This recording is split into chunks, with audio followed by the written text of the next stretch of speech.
Tapi justru itu latar belakang Daniel itu justru apa, kebanyakan orang masih belum banyak memahaminya. Tapi sebelum saya menjelaskan hal itu, saya mau itu bertanya, kenapa kita tidak boleh kompromi dengan dunia ini? Ini pertanyaan yang pertama. Akibat kompromi dengan dunia itu sebenarnya apa? Kenapa bahaya kompromi dengan dunia ini? Dengan persiapan penyampaian firman Tuhan ini, saya sendiri berpikir, apakah aku ini bebas dari kompromi dengan dunia ini? Walaupun sebagai hamba Tuhan, apakah aku ini bebas dengan kompromi dengan dunia ini? Kita semua harus bertanya diri sendiri, Bapak Ibu Saudara-saudara. Walaupun kita telah menjadi orang percaya, orang Kristen, tapi kita seringkali menghadapi banyak hal-hal yang itu ditawari oleh dunia, namanya kompromi. Jadi kita tidak bebas dari situasi yang ditawarin oleh dunia dengan katakan kompromi. Tapi satu hal yang kita perlu memikirkan, jika kita gampang kompromi dengan dunia, apa yang akan terjadi di dalam kehidupan kita? Kalau kita memikirkan lebih dahulu hal itu, lebih gampang bisa memahami, ini bahayanya ada kompromi dengan dunia. Yang pertama, kalau kita kompromi dengan dunia, apa yang terjadi? Hidup kita makin lama makin jauh dari Tuhan. Ini yang pertama. Karena kata kompromi ini seringkali melanggar atau yang melakukan apa yang Tuhan tidak menghendaki, apa yang Tuhan tidak berkenan. Tapi seringkali ada itu tawaran-tawaran dari dunia. Ini termasuk dari godaan-godaan dunia ini. Jadi ketika kita jatuh di dalam sebuah kompromi dengan dunia, di situ kita terjadinya itu apa? Ini otomatis jarangnya hidup kita jauh dengan Tuhan. Kalau dekat pada Tuhan, tidak gampang untuk jatuh dalam dosa maupun godaan dan kompromi yang ditawarkan oleh dunia. Karena sudah jatuh dalam kompromi dengan dunia, di situ terjadi makin lama makin jauh. Bye-bye Tuhan. Jangan campur tangan hidup saya Tuhan. Saya mau sendiri hidup. Saya mau menikmati apa saja di tengah-tengah dunia ini. Semuanya enak, manis, dan senang gitu. Ini yang terjadi. Awal-awalnya sudah dekat pada Tuhan, tapi sudah pernah kompromi dengan dunia.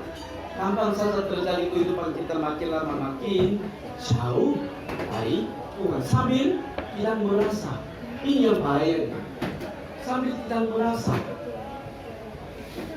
Kebanyakan penyakit kita itu yang kita mengalami. Penyakit kita ini, kalau kita merasakan penyakit yang sekarang di dalam tubuh kita ini terjadi, pasti kita merawat dan antisipasi, tak bisa mencari. Tapi satu saat tiba-tiba terjadi stroke. Satu saat tiba-tiba terjadi, yang tadi saya sempat itu bicara dengan ibu, kena vertigo. Satu saat tiba-tiba yang terjadi yang seperti itu. Kita tidak pernah menduga. Sekarang di dalam tubuh kita terjadi masalah apa, kelemahan apa, tapi nanti akhirnya tiba-tiba terjadi. Kita tidak tahu. Di dalam tubuh kok ada kanker atau tidak. Kita tidak tahu sebelum periksa. Secara itu berkala, itu seluruh tubuh, CT scan, belum tahu. Setiba-tibanya ketika tahu penyakit ternyata kanker, tidak lama lagi untuk hidup di tengah-tengah dunia. Apa yang saudara-saudara, ini sebuah gambar. Hidup kita itu hubungannya dengan Tuhan makin lama makin jauh, tapi tidak terasa. Tidak terasa itu. Ini masalah besar. Kalau kita terasa hubungannya Tuhan dengan caranya jauh, ini masih ada kesempatan. Tapi tidak terasa, satu saat langsung bisa terjadi hal-hal yang begitu bahaya di dalam kehidupan kita.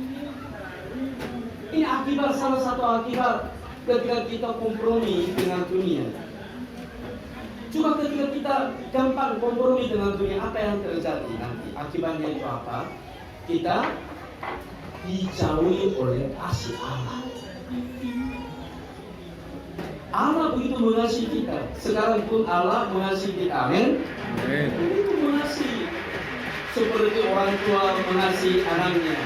Mungkin Bapak Ibu semua yang pernah pengalaman, ketika kita mengasihi anak-anak kita, memperhatikan anak-anak kita, kalau mereka hubungannya dengan lekat pada kita, hubungannya dengan baik dengan kita, kita tetap konsisten, bisa memperhatikan, dan itu menyediakan keperluan semaksimal mungkin dari orang tua. Tapi anaknya sendiri makin lama mau menjauhkan diri dari orang tua. Jangan campur tangan, nah. Jangan menyulikan aku, nah. Menolakkan dari itu perhatian orang tua. Orang tua trauma, susah untuk mendekati anak itu. Ini buktinya itu apa? Makin lama makin terjadi jauh kasihnya orang tua kepada anak. Masalahnya dari mana? Dari anak-anak sendiri, dia itu menolak karena tidak senang. Waktu kebanyakan itu waktu remaja terjadi yang seperti itu. Kalau perkataan orang tua itu, wah tidak mau dengar ini, sudah itu telinganya sudah itu penuh, tidak mau lagi dengar. Tapi sebenarnya nasihat dari orang tua karena perhatiannya dengan penuh kasih. Tapi waktu remaja, waktu ngomel terus ya, pusing, nggak mau, trauma. Jadi waktu itu caranya anak jauh dengan orang tua. Lalu waktu remaja paling banyak itu melakukan nakal-nakalan, dan juga hal-hal yang tidak berkenan kepada orang tua. Jadi karena alasannya itu apa? Makin lama makin jauh dari kasihnya orang tua. Ketika kita kompromi dengan dunia, makin lama makin jauh dari kasihnya Tuhan. Ini pasti kita mengalaminya. Jadi di situ di tengah-tengah kasihnya Tuhan terjadi kehilangan, sambil terjadi kehilangan kemuliaan sebagai anaknya. Karena kita melakukan sesuatu hal yang malu, dia dapat orang lain atau dia dapat orang tua. Ketika kita kena ditegur oleh orang lain, papamu siapa? Ibumu siapa? Kamu anggota jemaat dari mana? Ketika kita melakukan kejahatan, kena yang pertanyaan yang demikian, gimana hati kita ya? Malu sekali. Tidak ada lagi kemuliaan, namanya Bapa, namanya Ibu, namanya gereja kita, namanya anak Bapa yang terjadi di situ. Jadi ketika kita gampang kompromi dengan dunia, pasti semua orang mengalaminya seperti itu. Kemudian yang ketiga, akibat itu kita kompromi dengan dunia. Yang terakhir itu kita makin lama makin jauh dari harapan hidup yang kekal ini. Orang gampang kompromi dengan dunia ini, dia hanya mau menikmati kesenangan dunia. Wah, yang ini senang, menikmati yang ini, menikmati yang itu, senang dunia ini. Jadi makin lama makin harapannya itu apa? Aku mau hidup di dunia ini selama-lamanya. Tapi tidak ada satu orang pun tinggal hidup di dunia ini selama-lamanya. Walaupun hidupnya penuh dengan mewah, setiap hari dia menikmati pesta pora apapun, dia begitu mempunyai kuasa, tidak bisa hidup lebih daripada 100 tahun. Dia punya segala sesuatu, dia itu menikmati segala sesuatu di dunia ini, tapi tidak lama mati. Tapi manusia yang bodoh itu apa? Karena sedang menikmati di tengah-tengah dunia, lupa tempat yang kekal ada. Apa itu saudara-saudara? Tempat yang kekal itu bukan hanya satu tempat. Tempat yang kekal itu dua tempat. Satu tempat yang kekal itu di mana? Neraka. Dia tidak memikirkan neraka. Jadi mau menikmati itu dunia ini cuma pendek 100 tahun. Kalau di sini Oma sudah usia 70 tahun, 80 tahun, coba ditanyakan, wah gimana waktu yang sudah lewat, pendek atau panjang? Rata-rata semua jawabannya apa? Pendek, begitu cepat. 100 tahun pun yang sudah melewati waktunya begitu merasa pendek dan cepat. Cuma pendek dan cepat ini mau menikmati dunia, kompromi dengan dunia, sedangkan mengalami kehilangan yang kekal, hidup yang kekal. Dia tidak pernah berpikir ada tempat yang kekal, yang begitu, ada yang tempat yang kejam, yaitu neraka. Tapi satu tempat yang kekal itu apa? Surga. Apa itu saudara-saudara? Orang yang dia senang, hanya senang saja dunia, tinggal di dunia ini saja, mau menikmati apa saja dengan senang-senang dunia ini, dia kebanyakan orang tidak mau mati. Wah, tidak mau mati. Jangan, tidak boleh mati. Aku tidak mau, takut mati. Kenapa takut mati? Tidak mau mati. Karena dia tidak ada harapan untuk tempat yang kekal. Tapi Bapak Ibu saudara-saudara, semua kita orang percaya, kita sudah mempunyai harapan ada tempat yang kekal yaitu surga. Amin. Kalau kita kompromi dengan dunia terus, ini bisa terjadi hilang harapan tempat yang kekal. Kembali lagi di dalam Alkitab, Daniel, dia seorang Israel. Dia itu keturunan raja atau dia keturunan bangsawan Israel. Berarti waktu dia masih kecil dia menikmati kemewahan dan kesenangan dunia, pasti. Tetapi untungnya dia adalah orang Israel yang telah mengenal Allah. Tapi satu saat itu tadi negara Babel yang menjajah bangsa Israel, termasuk Daniel ini. Waktu dia remaja itu, bukan sudah jadi dewasa. Waktu remaja dia sudah menjadi tawanan Babel. Dia paksa dipindah tempat tinggalnya ke Babel.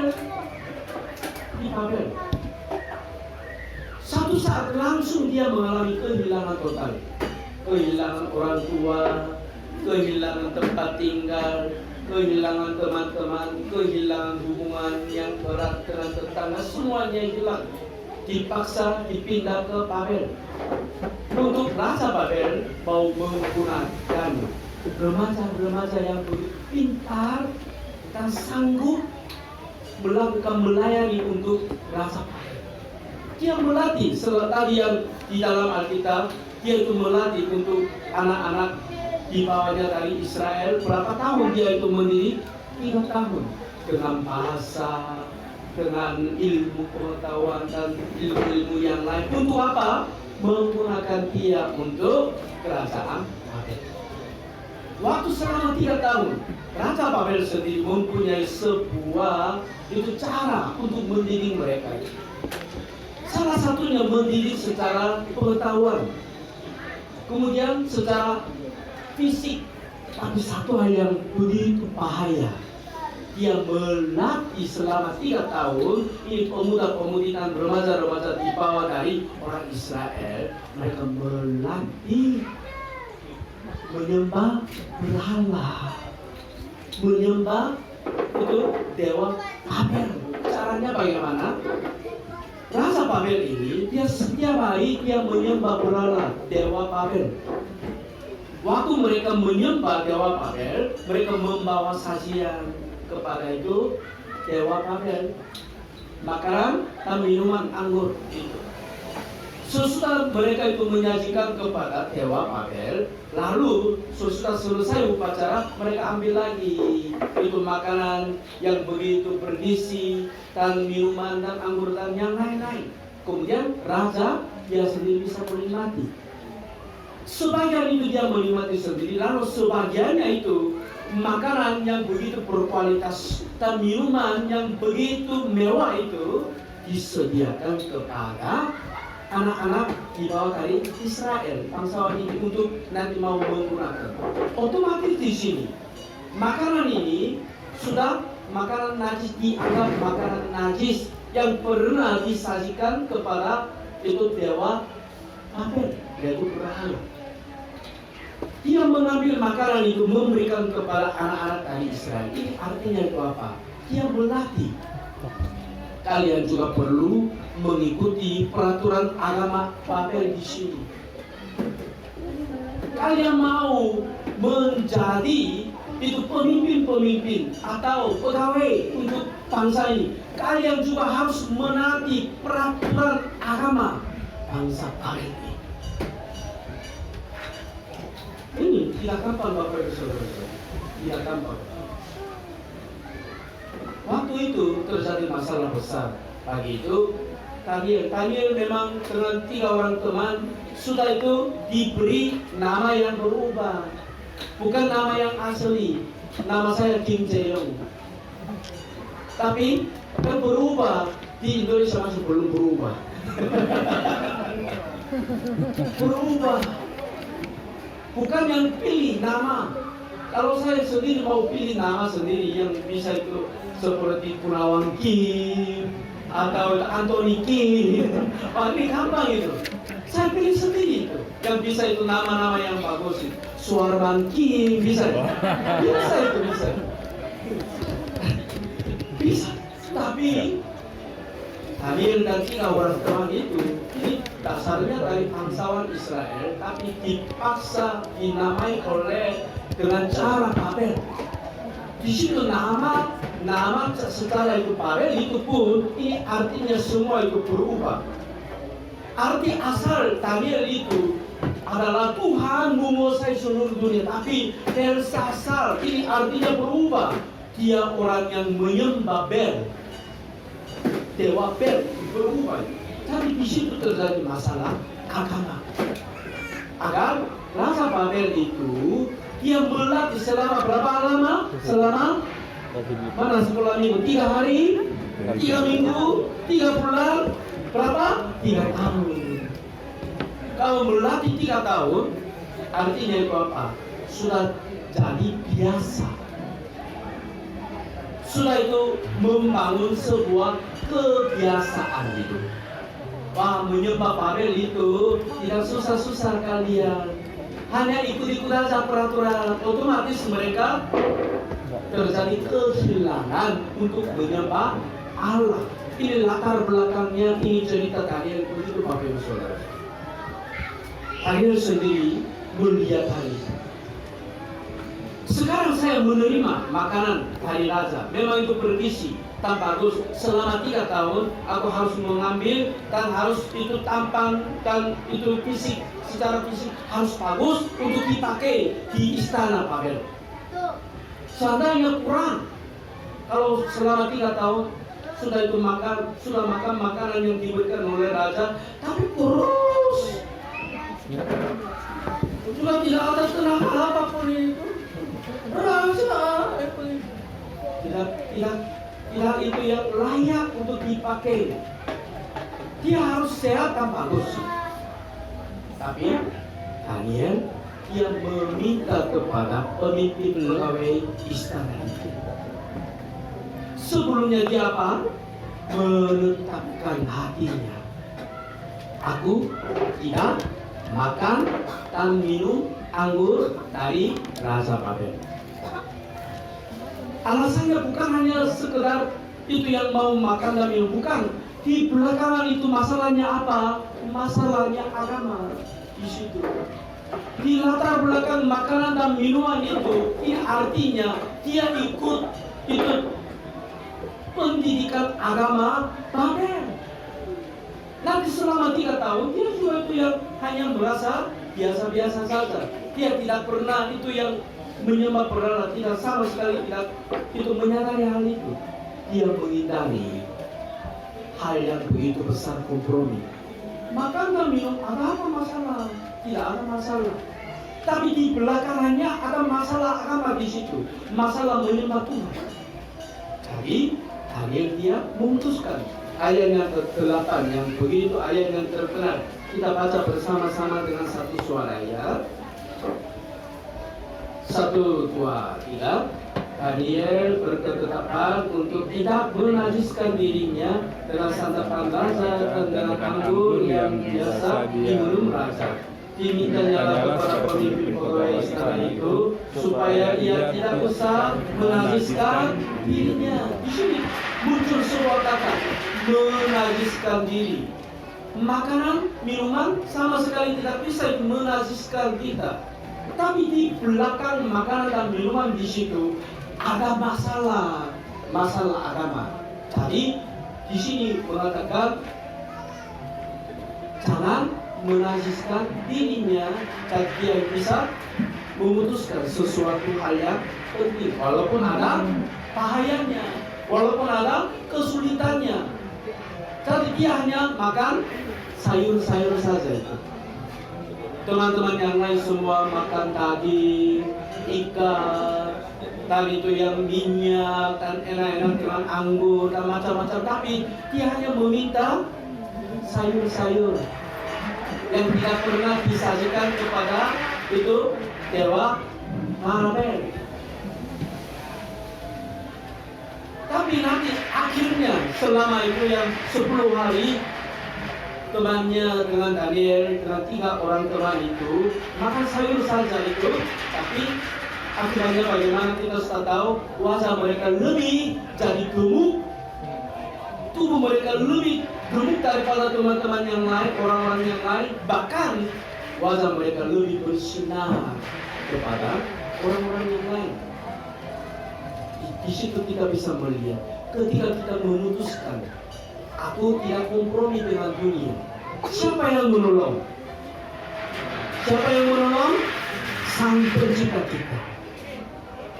Sang Pencipta. Dia tidak pernah makan daging dan ikan dan anggur dan minuman yang bagus-bagus dari Raja Babel. Dia hanya itu sayur-sayur saja. Tapi Tuhan menolong di dalam keputusan Daniel yang dia tetap menyembah Tuhan saja. Dia tidak mengikuti agama Babel. Dia tidak mengikuti menyembah berhala. Di situ Bapak Ibu Saudara. Jadi di situ Tuhan senang dan Tuhan menolong, Tuhan memimpin, Tuhan memberkati. Itu kehidupan Daniel. Amin. Hidup orang percaya rahasianya di situ Bapak Ibu Saudara. Gampang kompromi, sepertinya gampang yang bisa hidup senang-senang, tapi tidak Bapak Ibu Saudara-saudara. Gampang kompromi lebih pusing, pasti lebih pusing. Karena apa? Sedikit kompromi, ditawari lagi kompromi yang besar. Tambah lagi kompromi yang besar, nanti pusing. Di tengah-tengah kesenangan pasti ada pusing itu. Gimana itu? Tapi sebagai orang Kristen, kita sudah menetapkan hati kita, aku tidak mau kompromi dengan dunia. Di situ siapa yang menolong? Tuhan. Tuhan yang menjaga, Tuhan yang memimpin, Tuhan yang memberkati kehidupan kita. Seperti Daniel yang mengalami yang seperti itu, kita juga perlu melakukan. Jadi, kalau kita tidak mau kompromi dengan dunia, apa yang kita perlu melakukan? Yang pertama, jangan takut dunia, hanya takut kepada Tuhan saja. Amin. Gampang bisa kompromi dengan dunia. Kenapa? Karena takut akan dunia ini. Ini pengalaman saya, kesaksian saya. Waktu saya baru masuk kuliah universitas. Kalau di Korea itu, saya jurusan kimia, bukan teologi. S1-nya bukan teologi. Kuliah sekuler, sekolah sekuler saya masuk. Di situ kalau kemarin Joyce sudah ospek gitu ya, di itu sekolahnya pasti ada ospek. Kalau di Korea itu ada ospeknya memang ringan tapi ada nakal-nakal. Itu kakak-kakak atas, mereka membawa kami ke tempat minuman keras. Di tempat minuman keras, ini acara perkenalan. Tadi semuanya dituang itu, lalu cheers. Minum, habiskan, kemudian ini semua ini. Enggak ada ya? Nah, itu contohnya. Ini penuh, di sini penuh dengan alkohol, soju gitu ya. Kemudian cheers, satu kali harus minum, tidak boleh itu berhenti. Satu kali minum, kemudian ini harus ini. Ini artinya apa? Sudah habis total. Kalau melakukan seperti itu, ini perkenalannya baik-baik. Saya sebagai orang Kristen, saya ikut perkenalan karena ini kepaksaan. Semua itu wajib harus ikut. Saya begitu semua itu yang ada kelasnya besar-besar dituang itu alkohol, lalu cheers. Kemudian semua orang minum. Saya sendiri ini pegang di tangan, saya tidak minum. Salah satu itu yang kakaknya atas tanya kepada saya dengan wajah yang muram, wajah yang marah itu. Kenapa kamu tidak minum? Kenapa kamu tidak minum? Saya bilang, waktu itu saya berani. Aku orang Kristen. Bisa minum, memang bisa minum. Dia itu memberitahu pada saya begini. Ada banyak kelas-kelas yang lain itu. Ada banyak orang Kristen, mereka itu gampang minum. Jangan khawatir, kamu juga boleh minum. Ada lagi, ada anaknya pendeta dia suka minum. Bapakmu pendeta ya? Bukan, Pak. Kenapa kamu tidak mau minum? Ayo minum. Jangan takut, nggak apa-apa. Dia bilang begitu. Tapi hati saya keras menjawab begini. Kak, saya orang Kristen. Saya bisa memang minum. Tetapi ini tidak berkenan kepada Tuhan. Juga tidak bisa menjadi teladan baik untuk orang-orang yang lain. Saya tidak mau minum. Dia memaksakan, kamu minum. Waktu itu saya keras, terus keras. Saya jangan, Pak, jangankan. Akhirnya dia sendiri marah-marah, ngamuk. Lalu dia itu langsung ini gelas alkohol itu langsung dituangkan ke kepala saya. Ini air alkohol itu jatuh di lampu saya, semua dimasak dengan alkohol. Saya berdiri di tempat itu. Kemudian dengan diam saya keluar dari tempat itu. Sesudah itu apa yang terjadi? Lanjut ada itu banyak setiap hari. Sesudah itu setiap hari teman-teman itu diajak di tempat alkohol. Setiap hari. Tapi saya sudah bebas. Saya sudah bebas. Saya mau membuktikan, waktu itu saya mau membuktikan Tuhan menyertaiku. Tuhan, saya itu doa saya begini, Tuhan membuktikan melalui aku, Tuhan menyertai aku, Tuhan menolong aku. Jadi semester yang pertama di situ saya menjadi juara di dalam kelas. Awal-awalnya mereka itu menyindir pada saya, tapi ini akhir semester itu mereka semuanya tatap saya, tolong bantu saya ya, gimana caranya belajar gitu ya. Ini jelas saya membuktikan Tuhan menolong aku, Tuhan menyertai aku. Akhirnya saya bisa menginjak-injak mereka. Awal-awalnya saya diinjak-injak oleh mereka, tapi akhirnya saya bisa menginjak-injak mereka dengan kuasa Tuhan. Jadi jangan takut dunia. Seringkali kita bisa jatuh dalam kompromi dengan dunia karena alasannya satu saja, takut dunia. Kalau aku tidak melakukan sesuai dengan keinginan mereka. Nanti gimana aku ini disindir oleh mereka, atau diposokin oleh mereka, dimarahi oleh mereka. Tidak, Bapak Ibu Saudara-saudara. Ini hanya suara iblis saja itu, bukan suara Tuhan. Kita lebih perlu dengar suara Tuhan. Aku menyertaimu senantiasa sampai akhir zaman. Amin. Kalau gitu kita bisa lepas dari bahayanya kompromi dengan Tuhan. Kita tetap perlu apa? Memandang tempat yang kekal, bukan hanya tempat yang sementara. Hari ini kita menikmati di tempat ini, namanya apa ya? Ari Bento.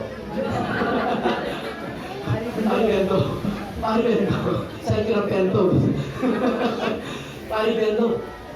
Kita di sini bisa tinggal selama-lamanya. Di sini bisa tinggal 1 tahun, 2 tahun, 10 tahun. Bisa? Tidak bisa. Cuma sementara kita bisa menikmati apa saja adanya. Lanjut, nanti sore kita kembali pulang masing-masing ke tempat. Hidup kita itu cuma sama. Sepanjang kita hidup, Tuhan memberikan segala sesuatu agar kita bisa menikmati. Tapi nanti hidup kita menjadi sore, kita akan pulang ke rumah Bapa. Waktu kita pulang ke rumah Bapa, kita tidak boleh malu gitu. Kita tetap semangat dan senang hati. Papa, aku sudah pulang. Papa, aku sudah pulang. Oh, ayo, masuklah. Kita harus berharap hari. Jadi jangan takut kepada dunia. Pentingnya takut akan Tuhan. Jangan dengar suara dunia. Dengar daripada suara dunia, dengar pada firman Tuhan. Yang terakhir, bagaimana kita bisa menghindari itu kompromi dengan dunia? Kita membangun kebiasaan. Ketika kita membangun kebiasaan rohani kita itu, bisa menghindari kompromi dengan dunia. Setiap hari, setiap pagi, kita bangun pagi. Doa dulu, jangan pegang HP dulu. Jangan mencari HP dulu, mencari Tuhan dulu. Kemudian waktu kita membuka HP, jangan buka yang lain dulu, buka Alkitab dulu. Ini membangun sebuah kebiasaan. Ini sederhana, tapi ini tidak begitu gampang. Bangun pagi kita berdoa sejenak, kemudian kita itu membuka Alkitab dengan lewat HP atau buku Alkitab. Ini sangat penting, sangat penting. Kemudian cuma mulailah dengan dengar puji-pujian, lagu puji-pujian setiap hari, hampir setiap hari Purama di telepon di Suara Sangkakala ya. Tidak ada request. Request penyanyi begini-begini dengan pokok-pokok tua. Saya beberapa kali pernah dengar itu pagi. Karena apa? Saya pagi buka itu lagu-lagu rohani. Tapi tiba-tiba saya dengar suaranya, wah ini sepertinya suaranya Purama. Ternyata betul itu. Dikasih lagu tadi itu pokok-pokok tua. Cuma itu saya pernah dengar pokok-pokok tua untuk gereja Beliau Semalam. Cuma Beliau Semalam. Wah, hati saya terharu. Puramadi setiap hari ya, setiap hari. Kita membuka lagu rohani dengan sambil kita ikutin lagu rohani. Ini membangun kebiasaan rohani. Pasti kita bisa menghindari kompromi yang kepada kita. Karena apa? Zaman sekarang pemuda-pemudi ini sadar tidak sadar mereka sendiri dipaksa, atau yang dia sadar tidak sadar ada kebiasaan. Kebiasaan itu apa? Ini bangun pagi lambat. Dulu itu bangun paginya jam 5 pagi, tapi sekarang jam 8, jam 9 berapa? sampai malam-malam tidak tidur, masih nonton YouTube. Kemudian sebelum itu berdoa, itu yang tidak mau bangun, jadi tidak ada pemikiran apa-apa. Lalu bangun pagi pun cari apa? Cari HP. HP itu di mana? Sudah dicas, please. Rohku ini sudah dicas oleh Roh Kudus. Hidupku ini sudah dicas oleh firman Tuhan. Tidak memikirkan hal itu. Hanya itu HP itu sudah dicas enggak? Sudah siap persiapan untuk pergi. Dengan itu yang power bank angkat. Nah ini mau tidak mau sedang itu dilatih sebuah kebiasaan duniawi. Tapi kita harus membangun kebiasaan rohani. Itu yang penting. Dan selanjutnya kita akan menikmati segala sesuatu yang Tuhan telah menyediakan kepada kita pada hari ini. Menikmatilah dan bersuka cita di dalam Tuhan. Amin. Mari kita masuk. Tuhan, terima kasih pada pagi hari ini kami boleh menikmati kehadiran melalui piknik di tempat ini ya Tuhan. Sebentar kami pernah dengar firman-Mu, sesuai dengan firman kami mau membangun kebiasaan hidup kami untuk berkenan kepada Engkau ya Tuhan. Berkatilah kami semua. Hanya di dalam nama Tuhan Yesus kami berdoa dan mengucap syukur. Amin.